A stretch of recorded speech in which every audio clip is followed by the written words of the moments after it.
We wanted to finish up our discussion last time of RC circuits.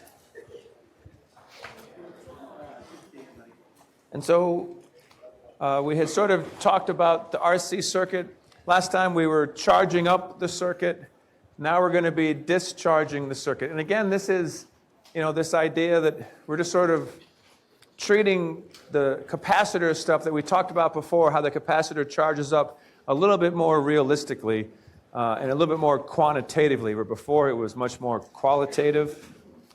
And so we can kind of do the same thing we had before. We can say, here's our circuit, and we want to get our current from this circuit. And so just like we would before, if I make my current go that way, then the current is going to be coming through here, so it'll be positive to negative. And so if I do my Kirchhoff loop, if I start here, I come to the negative sign first. So the voltage across this guy is Q over C. And I come over to here, and I come to the positive sign first. And my voltage is positive IR. And then I come back to where I started, and that's just equal to 0. And so here's that equation right here, just written out with a change in signs, because we can do that when we're doing Kirchhoff's rules. And so this is a little bit simpler. So this is the Kirchhoff's loop for discharging a capacitor. And so now the capacitor acts like a little battery. And if we take this equation and solve for the current, we see here that it depends on the charge on the capacitor, and then the C and the R. So the only thing changing in this equation would be the I is going to be changing, and then the Q is changing. And so we can kind of get a sense, like last time, of what's happening. And so what happens is basically the capacitor acts just like a fully charged battery when the charge is maximum. And so we just take the total voltage divided by R and get the current.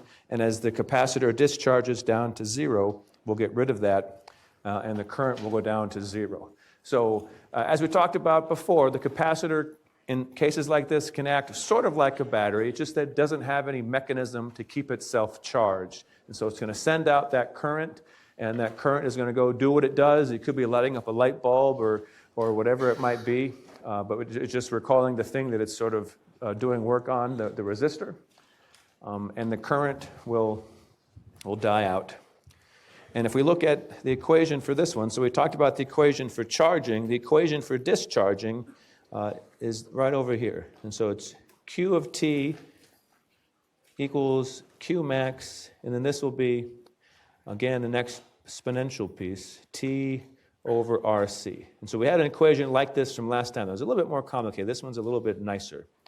And if you plot this out, right, the plot looks just like this right here. And so what we're plotting the charge Q as a function of T. So we're plotting this Q of T here, and it starts at whatever the Q max is, and then we'll go out down to 0, okay, just like we said in that previous picture. Okay, if we look at our current, the current will start when the Q maximum is biggest. The current will have some maximum amount, and that charge will discharge as it goes through. And so be real careful that what we're plotting here is on this axis. I wrote it there, but it's good just to kind of write it again. So it's Q of T versus time. And how do we get Q, get the current? Well, we just take the derivative of the Q. And so what this will allow us to do then is a couple things. But one thing would be to do problems like this here. So this is an old test question. And so this is the same circuit we had last time. And so we had this circuit. And last time we charged it up. Okay, so we charged up that capacitor. And that's one thing, too, I wanted to just talk real quick. So we had a question last time about when you charge up the capacitor, why is there no current going through here? Well, basically, if this is the positive and negative end of the battery, what happens is, in this case here, the capacitor, when we're charging it up, it gets that positive and negative, and it acts, just like kind of a little battery going in the opposite direction. And so what happens is, let's just say that this is my favorite kind of battery, a 12-volt battery, okay? then what happens is this thing will charge up until the voltage on the top one is the same as the voltage over here. So if it's 12 volts, we could call this 12 volts here, and then 0 volts here. And so basically, if it's 12 volts on the top and the top, then the charge no longer has any reason to flow, right? Charge only flows when there's a difference in potential. And so this thing will charge up to the point where those potentials are the same, and then that's the point when it's charged up where this is like a blocked circuit. And so this no longer has current, and what would happen in that case if this thing was shut is the current would only go through this outside path. Okay, and so again, we talked about that last time, but I just wanted to kind of follow up a little bit. But now we're doing the opposite case. So now we open up, okay, this little junction here, and now we have the capacitor acting like a battery with this circuit. Okay, and so in this problem it says after being closed for a long time, the switch is opened. How long does it take before the charge on the capacitor drops to 1/2 of the charge it has when the switch is opened? And we give some numbers. So the voltage of this thing is 50, the capacitance is 4 microfarads, and the resistors are each 10 ohms. And so what we do is we use this equation that we just talked about. Okay, and so we'll say that the answer will, in fact, be C. And so we'll go ahead and just, if you look at that circuit, okay, the way we had it drawn, it would look something kind of like this here. So we'll just sort of treat this one as kind of like an example. So we've got this charged up positive and negative, and that second part of the circuit looks something kind of like this here. Okay, and so we're saying that this is 10 ohms, this is 10 ohms. Let's go back, and the capacitance is a capacitance of 4 microfarads. And so what we do is we take this new equation here, Q over Q max E to the negative T over RC. And so that's our new equation. And a lot of the times, what you'll be using this for is you can make sort of divide it out like this way here. And so it looks kind of like this here. And so in our problem, which will happen a lot, is it wants to know how long does it take before the charge on the capacitor drops to 1/2 of the charge when the switch is opened. So when it's opened, it's at its maximum amount of charge, so that's Q max. And so if I look at this equation, what I'm really doing is I just want to find when that ratio there is 1/2. Okay, and so that saves you a lot of time, because otherwise you got to go through and find what the Q maximum is and stuff like that. But if I just know that what I'm trying to find is I'm trying to find when the charge at a certain time is half what it started with, then that charge at a certain time divided by the maximum is 1/2. Okay, and now you got to do some math stuff here. And so what I would do is take the natural log of both sides. The natural log of 1/2 is a number. We can go ahead and deal with that later. The natural log of an exponential gives you what's inside the exponential. So that's the kind of thing you'd have to do, or you will oftentimes have to do when you're dealing with exponentials, is take the natural log, right? And so here I'm using the fact that the natural log of e to something, the exponential to something, just gives you that something. And now it's just a little bit of algebra. So if I take this, and remember, this thing looks kind of scary, but it's just a number. You can plug it in your calculator, natural log of 1/2. And so if I solve this for the time, I end up getting negative RC times natural log of 1/2. And so now the tricky parts, okay, so the C that's the 4 microfarads. The tricky part is the R. So this equation is, looking at your circuit, is sort of assuming you have one capacitor and one resistor. And so what you need to do now is go back to the drawing board and try to write out your circuit so that it's got one capacitor and one resistor. So this is kind of like the stuff we were doing last week when we try to get it down to the simplest circuit in the world. And so here's a question for you guys. Are those 10 ohm resistors, are they in series, or are they in parallel, the way that we've drawn it out here? So talk with your neighbors and see what you think. Are they in series, or are they parallel, these resistors here?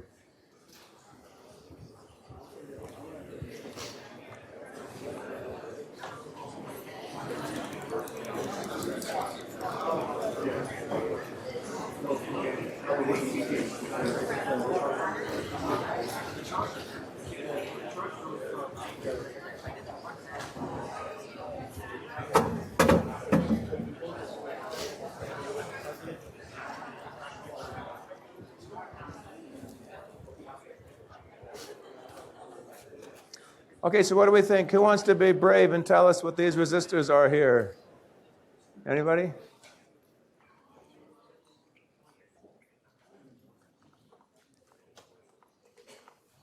Yeah.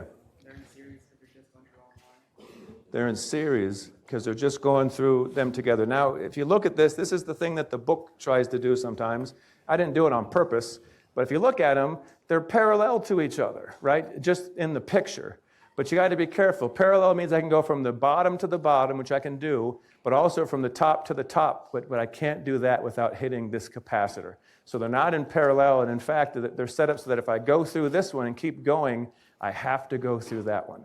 Okay, so they're set up as series. And so if you use the resistance of, so the total resistance here would be the 20 ohms. You just add them up, and if you do that, you get the answer here of 55 microseconds, if you go through and do that. So that's the kind of question you can solve using that equation. Again, you got to be a little bit careful because that equation only works for the situation where you have one capacitor and one resistor. So it only works in a case like this where you can kind of easily figure out what the equivalent resistance is. But that covers a lot of different situations. Question on this one?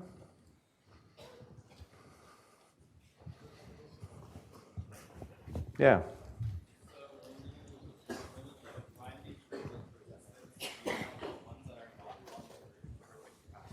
Mm-hmm. So I say it again? So, like, on the actual picture of the circuit, Uh-huh. there's the resistor that's not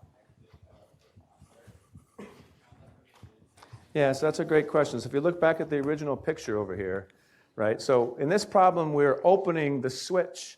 And so basically what's going on over here doesn't have anything to do with it. And so it's just, this side of the circuit is what I drew over there. It's the capacitor and the two resistors. And so you've got to sort of interpret what's going on in that sort of second part. But this side is kind of, once you open it, this battery has no way to get over here, so it's not really a part of the problem anymore. It's not adding or taking anything away at this point. Yeah, question? So will every capacitor always discharge the second the battery stops charging? Well, you got to be careful when you say things like whenever, but in problems like this, there's usually some switch. And then here, when you close the switch, it lets the battery charge up the capacitor. When you open the switch, it makes a scenario where then the capacitor can discharge. And every question's a little bit different, right? But this one here, when you open the switch, it's sort of taking off the battery, and then the resistors are just there with the capacitor. When we first talked about capacitors like 4 weeks ago or whatever it was, I had sort of a similar type of a circuit. So there's a lot of different ways you can kind of set it up, but you definitely have to use your knowledge of circuits to make sure that whatever they're doing here sort of jives with what you're trying to do. Okay. All right, so now we're going to move on. In the next couple of lectures, we're going to talk about magnetism. And so I just wanted to just say a few words about magnetism. So the book talks about this pretty good, and one of the videos I have introduces you to this. But so a magnet is an object that has a north and a south pole. It's the kind of thing that people have known about for a long time, but we've only, recently been able to, explain. And so the poles of the magnet are the ends where the object is most strongly attracted. Magnets will apply a force on other magnets.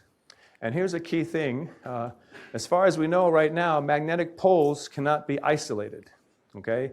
And so you get these kind of funny pictures where, some smart person's like, aha, I'm going to separate the north and south pole, right, with this saw. And when they do that, they just get two smaller magnets. Okay, so that's going to be sort of a key difference between magnetism and electricity, is that in electricity I can totally separate a positive and a negative charge, but with magnets they seem to always come together. Okay, a real common thing when you talk about magnets in labs and such, what's really nice is to use a compass needle. Okay, so you can take a compass needle and that will basically map out the magnetic field that you're dealing with. The way that these things work is that the north, so like poles repel, unlike poles attract, so that's a similarity with electricity. And then the thing is, some things are attracted to a magnet and some things aren't. Okay, we're going to try to go through and kind of explain how these things work as we go through and discuss magnets in general. So one thing real quick is, so with the magnetic field, we call it a B field. And so sorry about this. It's basically there's just too many M's already in physics, and so they decided to call this a B field. And so it's similar to electric charges. A magnet will create a magnetic field in the area around it. Due to convention, we call this a B field. And then we can think about it just like an electric field. So the force that magnets apply on each other can be described as an interaction between some magnet and another magnet's magnetic field, just like we would have said with electricity. Okay, so it's another way to kind of visualize what's happening with that.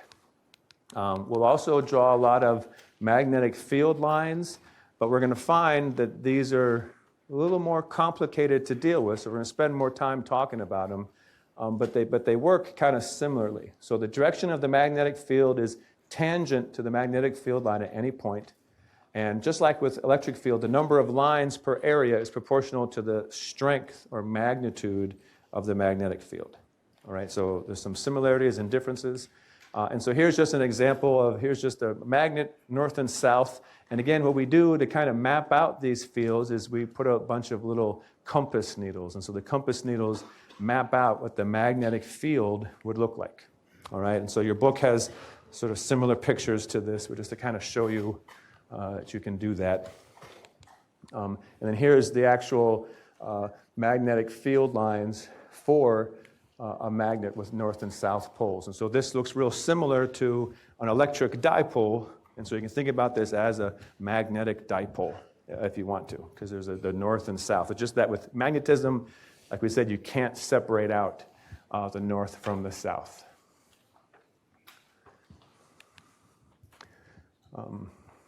Okay, so this is cool. So this is sort of a typical comment, but can we try to understand more about what causes magnets? And so that's what we're going to try to do. And so we're going to go through, and so we're going to start out by looking at some things. So first of all, magnets are going to be inherently difficult to visualize. Almost every picture we'll use with magnets, we'll have to make it a three-dimensional picture, which is hard when we got screens and paper.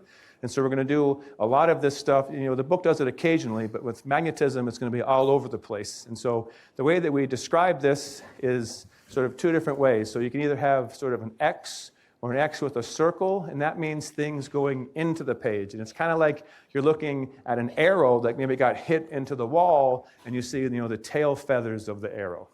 All right, and then here, the points are things coming out at you. And so that's the way that we'll describe either things going in or coming out, is with a little picture like that, because again, it gets tricky when you're drawing all these three-dimensional pictures. And so, yeah, so we get a lot of questions about, you know, the big question this time was, let's do some more hand examples, right hand rule. And so that's the stuff where it gets pretty tricky. So we'll do some examples there. We're going to sort of talk about this as we go along, but we're going to find that magnetic fields, you know, sort of giving the answer out before we get there, but we'll move up to this, are created by moving electric charges. All right, and so anytime there's a moving electric charge, there's going to be a magnetic field. And so where is the moving charge in a permanent magnet? Well, we have to go down to the atomic level. All right, and we'll find that, you know, the electrons moving in orbits, and also the intrinsic spin of electrons, which is actually the more important effect, are where we get magnets from things that we would think of as permanent magnets. Okay, we're going to find that you can sort of create a magnetic field in many ways, but the actual cause of magnetism comes always from some moving charge. You're always able to kind of break it down to some piece of charge that's moving that will be causing our magnetism. And we'll talk more about this. Now, so here's a question. What's the difference between electric and magnetic field? In the book, it mentions that the difference between is that magnetism involves moving an electric charge, but aren't we moving electric charges in a circuit? That's true. When you move electric charges in a circuit, you are creating magnetic fields. We'll be talking about that.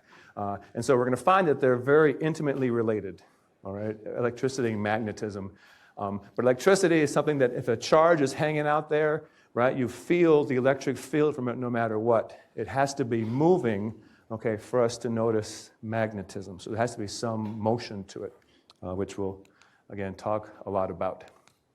And so we'll start out sort of with this idea, and the idea of a force on a charged particle by the magnetic field. And so here's a magnetic field that's pointing this way, here's some charge, all right? And we're going to find that this charge will feel a force if it's moving. And furthermore, it has to be moving not parallel to the magnetic field. So we're going to go through and discuss this one here. And so this is, you get a lot of comments. These again, it'll be really hard to visualize the pictures. So please stop and ask, right? Because you're often going to be dealing with three-dimensional pictures that we're trying to draw on a two-dimensional screen. And so here we've got some positive charge moving parallel to a magnetic field. So in that case, there'll be no force. Now in a case like this, where it's moving, at least part of it is going perpendicular to the magnetic field, there is a force, okay? And so like I said, a lot of comments about people sort of, hey, how do you visualize this stuff? It can be really tricky. But we're going to try to sort of deal with that as we go along. And so here is our equation for the magnitude of the force. And as the book mentions, so what this is this is the cross product. So we've been dealing so far with things that deal with dot products. And so this, again, would be the magnitude of our force, but the actual equation would be something like this. QV cross with B. So some people prefer to think about it as a cross product, which is totally fine. Some people prefer to think about it here. This is the magnitude of the cross product. And so if we're trying to find the force on a charged particle in a magnetic field, our equation comes out to be this. So it depends on the charge, the velocity, the magnetic field, and then the angle. And that angle is the angle between our velocity and this one, which is our B field. So it's the angle between those two things, which you can get here from your definition of the cross product as well. And so from that, we get automatically that if that angle is 0, right, sine of 0 is 0, and so you get right out of that there is no force. So you can kind of think about it from the equation, or think about it that at least some part of the velocity has to be not parallel to the magnetic field. It's kind of up to you. But this would be to get the actual value of it, one of these two things right here. And the force will end up being perpendicular to the screen, all right? And so let's go through this. So now, here's the part. I'm going to sort of stick with what I think is a good way to think about this. So it's like if you've never done this before and you want to do my way, that's great. But there is a lot of different ways to do the right-hand rule. And so if you learned a way in math or in high school or from your buddies or whatever, that's totally fine. You can do any right-hand rule you want. We're never going to test you on the type of right-hand rule you're using. But just with the sort of a lot of people in here, it's sort of easier to kind of have a right-hand rule like I'm going to describe now. And so it's just totally up to you guys. All right, but the direction of the force can be thought about this way. So when you're just trying to find the direction of the force, I keep my hand flat, and I put my thumb in the direction of the velocity, my fingers in the direction of the B field, and then my palm points to the place where the force goes. And so like in this case here, it's kind of hard to get there, but if I put my thumb in the direction of the velocity, all right, then to get my fingers with the magnetic field, I'm like this, and if I do that, my palm is pointing in to the screen.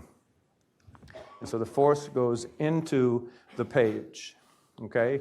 So again, that's the way I'm going to talk about it, but everybody has a different way, and if you want to talk about your way, that's fine. That's totally cool, but everyone just does it a little bit different. And so here's just a kind of a picture. So our high school teacher taught us another right-hand rule. That's totally fine. When I'm doing the right-hand rule, some poses are too weird. How can I improve? So sometimes it gets to be kind of like you're playing, what's that game where you like have to put your right hand on a red ball, Twister. So it gets kind of like Twister. So one thing is if it gets weird, turn your book or your paper just around like 180 degrees. That can sometimes help, okay? But it is tricky when you're first doing this. And how exactly does the right-hand rule work? Well, it's a way to give us this force. So this is a weird thing. This force is going to be perpendicular to the plane of the velocity and the magnetic field. And so some people can just sort of do that in their head, and that's fine. but for the rest of us, it's just easier to use a right hand thing. And again, for us, I'm going to sort of do it as the thumb is the velocity, the fingers are the B field, and the palm is the force. And here's a hint. Okay, if the charge is negative, whatever you're doing is basically going to be opposite. So be careful. That can be tricky. And so let's try to do an example here. So here are the kind of sort of problem we would do here. So here's a negative charge. So be careful, negative charge. It's moving this way, velocity v, and the force is out of the screen. So the force on this particle points to you guys. I want to know is what magnetic field is causing that observed force. So go ahead and see what you want. And so one thing, you can watch, like when people are doing the test on this stuff, it's really kind of fun to watch the crowd, right?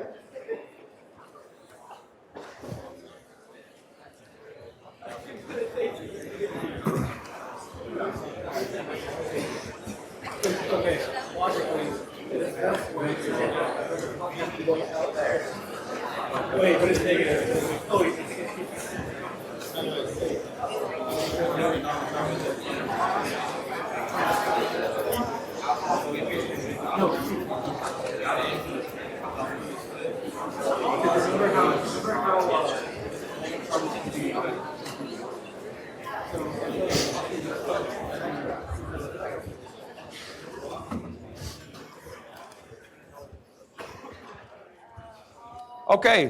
Okay, so I think we're doing good. And the good news is, I think, this is just helpful if you can, yeah.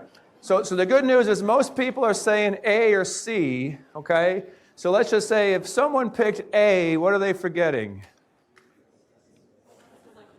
It's an electron, okay? So again, I hope I don't fall through the sink here. But if you put your thumb with the velocity, okay, and this is where it gets to be like Twister. So my thumb's going this way. My palm should be pointing to you guys, okay? And so I can't. If I do that, my fingers are pointing this way, okay? But again, it's an electron, and so that means instead of being A, it should be C, okay? Which I think most people picked either A or C. So the good news is they sort of have the direction right, and they were probably just forgetting the actual sign of it. So questions on that, anybody? Okay, so again, my philosophy is I try to make sure that, instead of getting fooled by this electron thing on the test, we can do it in class. So questions on that, anybody?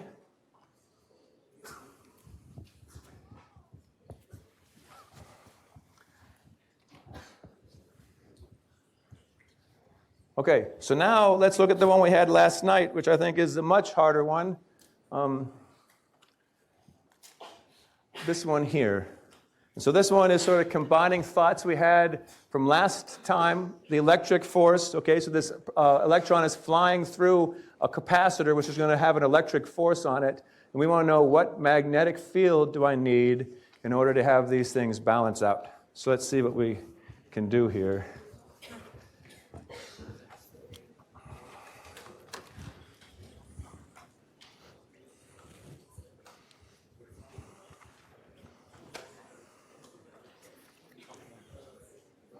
And again, I made this an electron, sort of thinking that, okay, so let's make it as hard as we possibly can.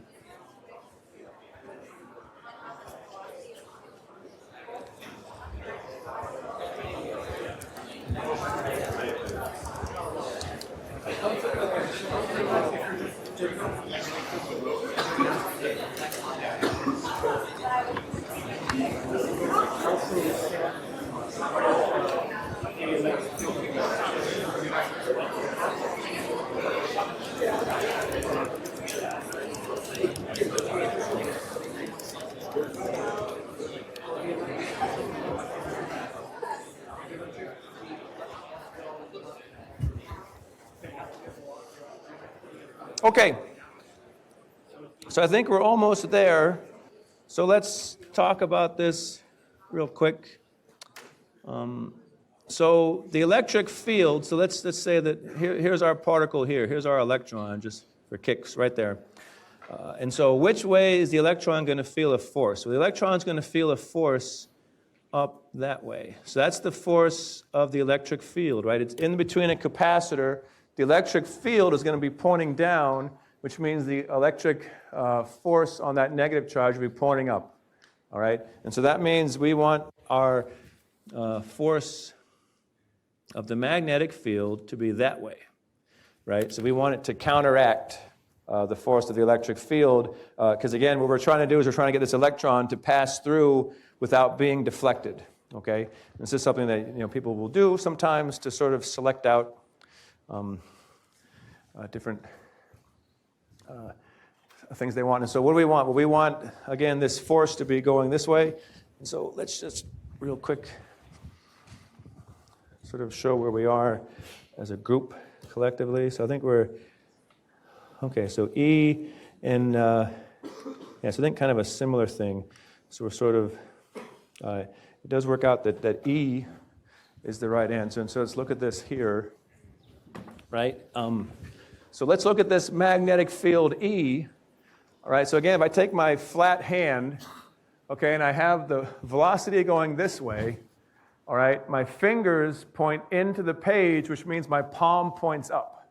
So my palm points up, but again, that's the force that a positive charge would feel. And so an electron would feel a force in the opposite direction. Okay, so again, I think if you got D, you're sort of doing well, but E is the case here because it's a negative charge. Okay, and I think if you were picking B, so B is like you're kind of thinking about this as an electric field, and unfortunately the magnetic field's a little bit more complicated, which is where we get this right-hand rule business from. All right, questions on this?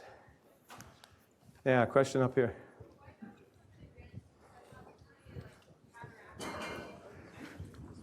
Like, I got that, but then I flipped it one more time because I was thinking you have to make it so if it doesn't want to get the magnetism, like flip it so it's the opposite. Yeah, so there's the thing is there's two flips here, right? There's the flip that made the force of the electric field, right? Because that force of electric field is opposite the direction of the electric field, right? And then the thing is when you're dealing with the electron, when you're trying to find the force of the magnetic field, you only got to do one flip. If you do two flips, then you're sort of back to where you started from, right? So in general, you only got to do one flip. Now here's a hint for a problem like this. If you see a problem like this on a test or in the book, okay, the person writing it will almost always make it a negative charge, right? Because they're trying to be, evil, right? But the thing is the answer to this question is the same whether it's positive or negative charge. Okay, so you can kind of look at this problem and think about it again as a positive charge. If it's a positive charge, right, the force of electric would be down, okay, and then it would be the same direction of magnetic field would make the force going up. So when you ask this question, which way does the magnetic field have to go? It's the same whether it's a positive or negative charges, kind of like you were just saying, because there's basically a sign flip for the electric force and a sign flip for the magnetic force. And so if you do a positive or negative, those two flips cancel. So the forces would be in different directions, but the actual magnetic field is the same.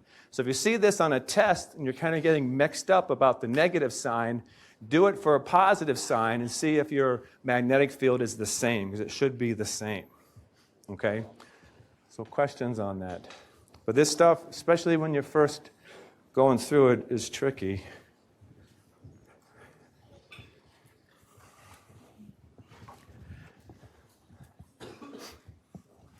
Right? But sort of as a good test to yourself, maybe tonight or something, okay, if I was to send a positive charge through, then what would happen is I'd have my force of magnetic going up and my force of electric going down, but it would be the same magnetic field that would be doing this sort of trick to it.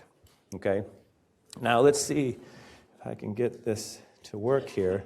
So here we have just a demonstration of this. So here is this blue line is a beam of electrons, okay, that we're shooting out here. And what we're going to do is, so this thing here is what we call a Helmholtz coil. we'll talk about these later, but this is a way you can create a magnetic field. And so I can create a magnetic field with this thing here. And if I do it, so I can make the beam of electrons bend. And we'll see in the next section today that when you have a magnetic field and charges in a magnetic field, they'll travel on a circular path. Okay, and so here's, I'm sort of making magnetic, so here's the magnetic field 0, and if I add it, it sort of bends it that way. And we also have a capacitor in here, and so I can actually, I should be able to, with this capacitor here, oh, here it is, sort of just do that. Can we do? Oh. Okay, yeah. All right, I'm never going to ever do that again. Yeah. But what we can do is we can actually just do what we just did in that problem. We should be able to create the magnetic field so that this thing straightens out. Okay. But it is kind of cool that you can actually see the electrons traveling through here, and you can affect them with the magnetic fields and such, just like in our problems. And so this is when you do the lab for this class, you'll oftentimes work with this here. Okay, so as we mentioned, motion in a uniform magnetic field. So we just sort of showed the picture, and so now we can describe the physics. And so here's my particle. Okay, so here's my charged particle moving in some magnetic field. So we'll say that it's positive. All right, if you do your right hand rule, so my thumb is with the velocity, my fingers point into the page, and so my palm would point in a direction kind of like this. So what happens when your force and your velocity are 90 degrees to each other? Anybody remember? You're going to have circular, oh, here. Yeah. You're going to have circular motion. Okay, thanks. Yeah. Right, and the thing is the right hand rule never fails. It's always 90 degrees. And so if you look at sort of the path this thing takes, it's going to have a circular motion.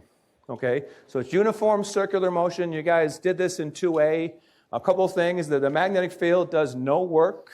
Okay, because again, the force is always 90 degrees to your motion. The speed is constant. Okay, because the work is how you get a change in kinetic energy. And so if there's no work, that force can't be speeding up or slowing down the particle. It just turns it in a circle. Okay, so that's a really interesting thing about the magnetic field. If you calculate the radius, okay, so we go back to 2A. If you remember, F equals ma. The acceleration for centripetal motion is v squared over r. And so we just plug in our new force. And so let's just assume that in this case, the angle between the velocity and the magnetic field is 90. We'll talk about the case when it's not later. And so that's just 1. And so you get QVB equals mv squared over r. And you're able to solve for the radius, and you get this equation right here. So that's a really nice equation. That equation gives you the radius that your charged particle will move if it's in a magnetic field of size b, if it's got a charge q, mass m, and velocity v. And so this is how we can go about figuring that out quantitatively. And again, there's a lot of 2A stuff in this, as we've mentioned before. So here's what happens if your particle's velocity is not completely perpendicular to the field. You get a helix, which is kind of like a DNA particle. And so what's happening here is if you've got some part of so the part of your velocity that's like perpendicular to the magnetic field makes you move in a circle, and the part that's parallel, if you remember, that part doesn't ever feel a force, and so that just kind of keeps moving this way. And so if you got both velocities, you'll move in a circle and kind of be moving up a spiral staircase kind of a thing as you go down through here. Okay, so it's a helical path, and we'll deal with that a couple times, but that's just more kind of general case. But yeah, so this is how that works. And so let's do a couple of examples here just to kind of show us. So here's two chambers where there's a magnetic field in both chambers, okay, unique magnetic fields. A positive charged particle enters chamber 1 here, follows this path, and then comes over here and follows this path. So what is the direction of the magnetic field in region 1? Okay, and so here's your choices. And up, down, and left, and then into the page and out of the page are your choices. So let's think about which way. And this is a positively charged particle, so we're doing the slightly nicer case.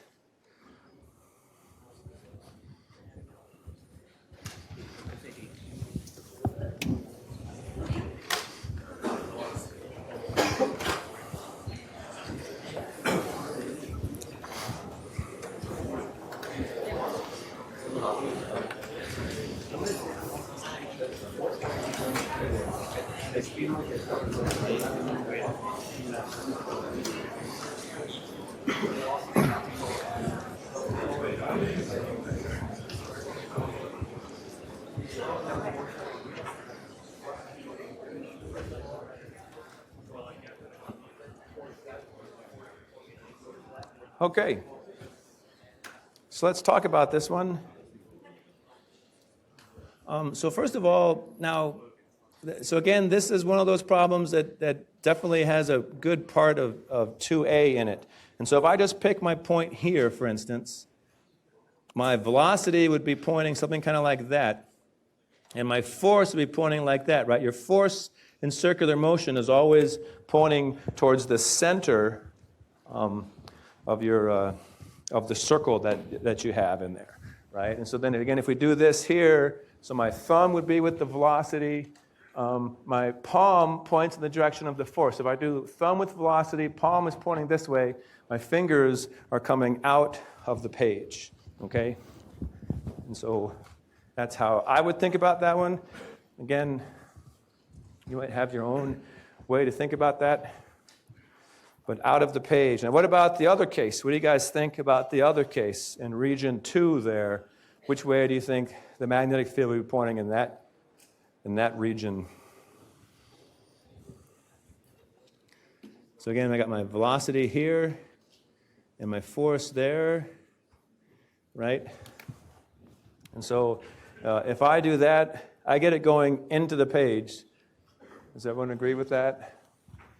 And so it's really just the same thing we've been doing for before. It's just now we've got to throw in the fact that it's moving in some circular motion. And, I just picked this point over here just because it's further away from the wall. But you could pick any point on the path in here and get basically the same idea. Okay? Questions on that? All right. So now let's cut off the one from before and try this one. So now the same problem. So each chamber has a unique magnetic field. A positive charged particle enters the chamber with velocity of 75 meters per second and follows the trajectory shown. What is the speed of the particle in chamber 2? What do you guys think about that?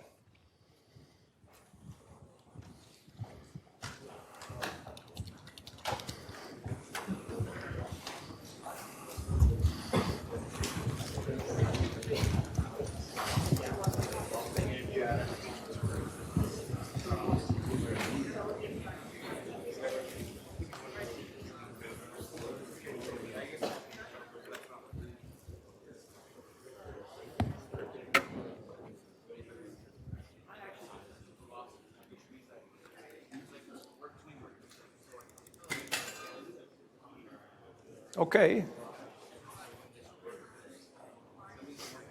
So maybe give ourselves 10 seconds on this. If you're still thinking, put an answer in and we'll talk about this. So this is one of those questions that has a lot of 2A in it, right? So that happens occasionally. Now let's just see. I think I agree with the majority. And so we get this one here. Anybody want to tell us why they got that? Or why they were thinking something different? Anybody want to be brave and tell us what they were thinking?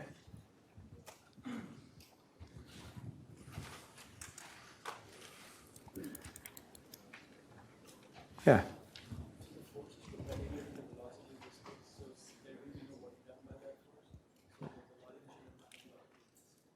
Exactly. So the work is perpendicular, the force is perpendicular to the velocity. And so in a case like that, that means that your velocity can't be, or your force isn't speeding it up or slowing it down. So here's your velocity.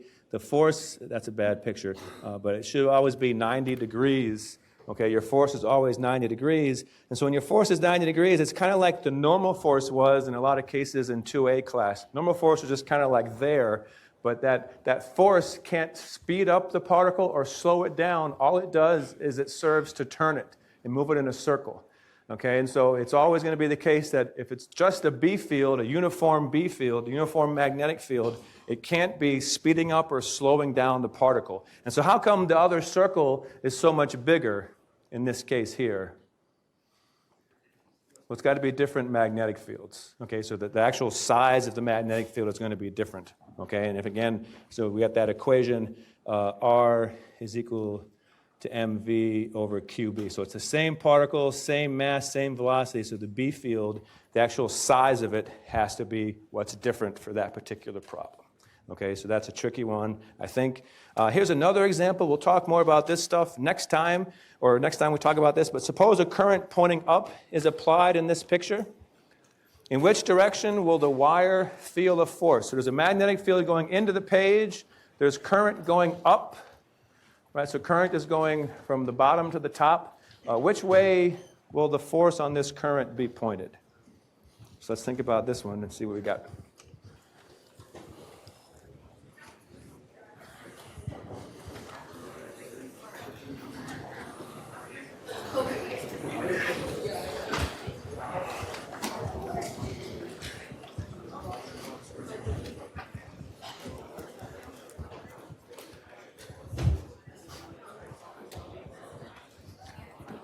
All right, and so just like another version of this, but so if the current is going up, and so again here, we think about the current as being positive particles. So that's something okay, but if there's positive particles going up, the B field is into the page, and my palm points this way here. Okay, and so it should come out that this should be, okay, so a force looking kind of like this here to the left, okay? And again, when we talk about current in this class, capital I, okay, we're always going to be talking about positive particles. So